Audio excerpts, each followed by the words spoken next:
Hi everyone, welcome back to my channel. In today's video, we're going to talk about not Louis Vuitton, but Louis Vuitton's parent company, LVMH. For those of you who are not already familiar, LVMH is a huge conglomerate that owns over 75 different brands that not only include Louis Vuitton, but also brands such as Celine, Loewe, Givenchy, Guerlain, Moet Hennessy, Tiffany & Co., Sephora. So they are in every little nook and cranny of the world.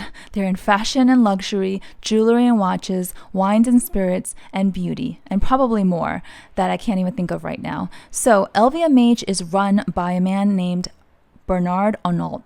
He's a French man. He is a hardcore businessman, and he has been running LVMH for a long time, and he's been acquiring all different brands and growing and become massive. He is now one of the richest men in the world. So he's up there with the likes of Elon Musk and Jeff Bezos, right? So think Tesla and Amazon. He's there. He's in the top 3, and the rankings are always changing little by little, but he is always up there now consistently. So he is a mega billionaire, and he's got his grown children also working alongside him, running LVMH. So LVMH is a publicly traded company, and I have been a shareholder of theirs for the last few years. So if you have been following my videos for a while now, and you also have been watching my personal finance videos, you know that I am active in the stock market. I taught myself how to invest when I was in my early 20s, so I've been in the stock market for over 2 decades now. And generally speaking, I like to invest in index funds, which are more diversified, meaning that it's a huge basket of all these different stocks. And if one goes up and the other one goes down, they kind of balance each other out. And overall, they should be tracking the S&P 500. And so they kind of grow as the stock market performs well. Now, index funds are not that fun. They're not like exciting. You know, you own a tiny piece of many different stocks, and you just kind of ride it out. It's a great retirement strategy. It's a great long-term investment strategy. And so I've been doing it for a long time, but it's definitely not glamorous in any way. So I do leave a little portion of my investment portfolio for fun trading. That's what I call it. It's kind of like gamble money, because at the end of the day, the whole stock market is essentially a gamble, right? So this fun money, the small percentage that I set aside, is for individual stocks. And usually when I choose the individual stocks, they are for companies or brands that I feel particularly drawn to, excited about, or I'm spending a lot of money with them anyway. So for example, if I'm spending a lot of money on Louis Vuitton as a customer, but I'm also a shareholder, that money is kind of coming back in my pocket in some way, right? I mean, it's oversimplified, but you understand my point. So back in 2020, I purchased shares of LVMH, and I continued to purchase, and I had a decent amount, and I recently sold it all off and made a nice profit, and I am happy. I am not planning to buy any more shares of LVMH, and let me explain to you why I sold and why I'm not looking to buy anymore.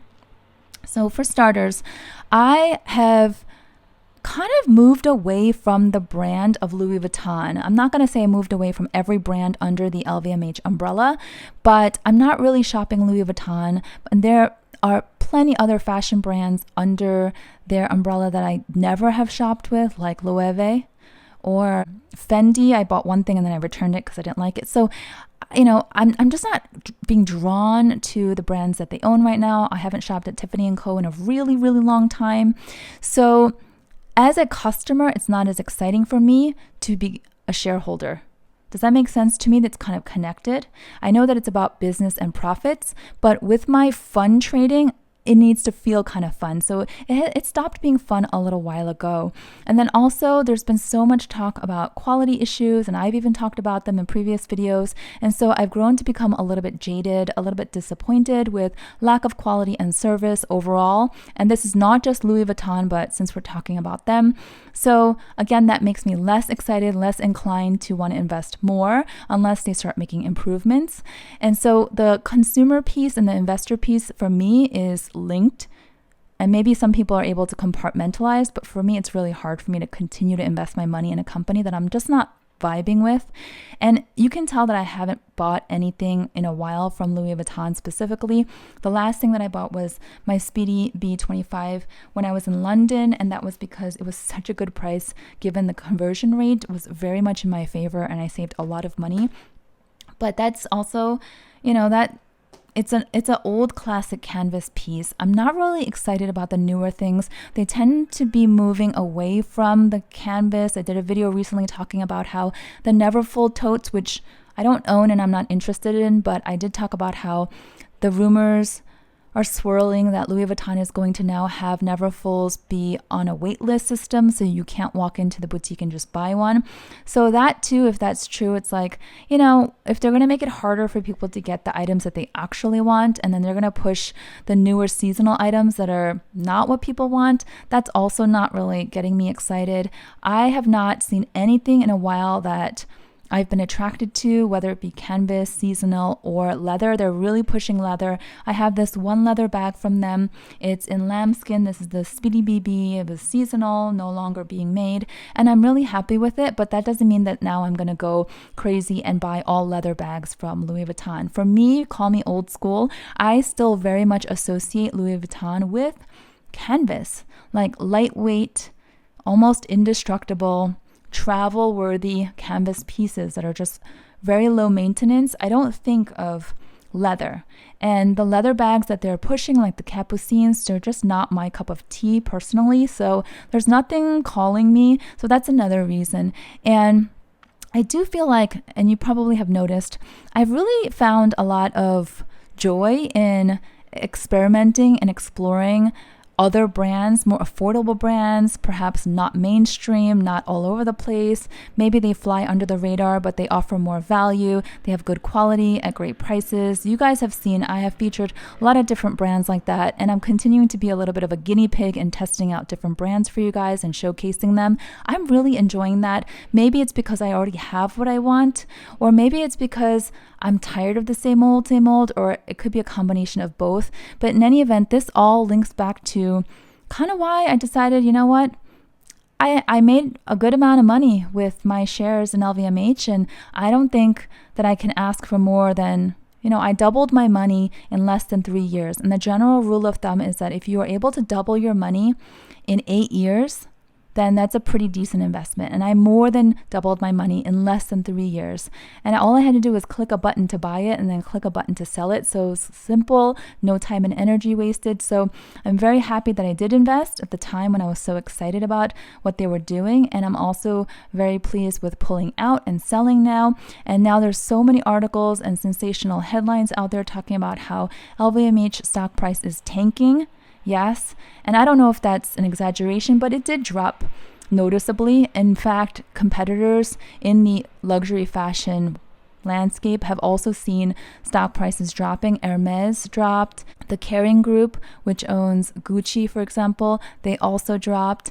And it's not like crazy double-digit percentage drops. They're single-digit, but still noticeable. And some of the headlines around Bernard Arnault, who runs LVMH, was that he lost, was it like $11 billion in a day or something like that? If you Google it, you'll see a ton of articles. Now, I don't feel sorry for the guy because, number one, he's already still a big mega billionaire, and I don't think he's going to feel that much pain. Number two, most of the brands under LVMH are still very profitable. I don't think they're like hurting right now. And number three, stock price fluctuation is a little bit like artificial because people buy and sell all the time. So it could be that he loses $11 billion on paper today, but that in 2 weeks' time, he gains it all back because somehow, there's a rally and people start buying again and the stock price goes up. So there's a lot of mechanisms behind the stock market that are they're artificially created, and so you can't really count on that. But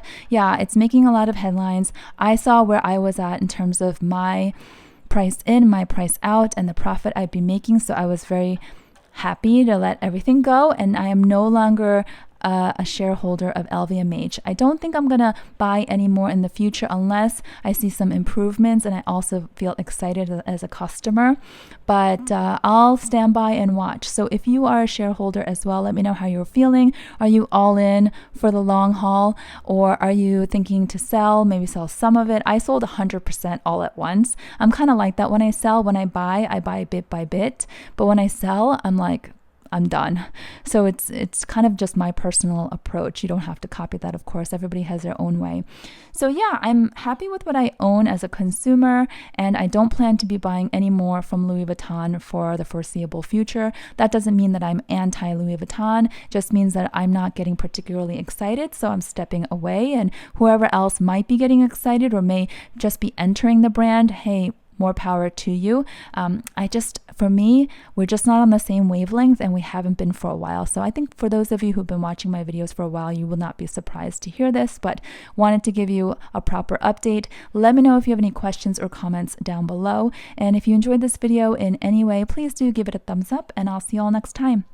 Bye-bye.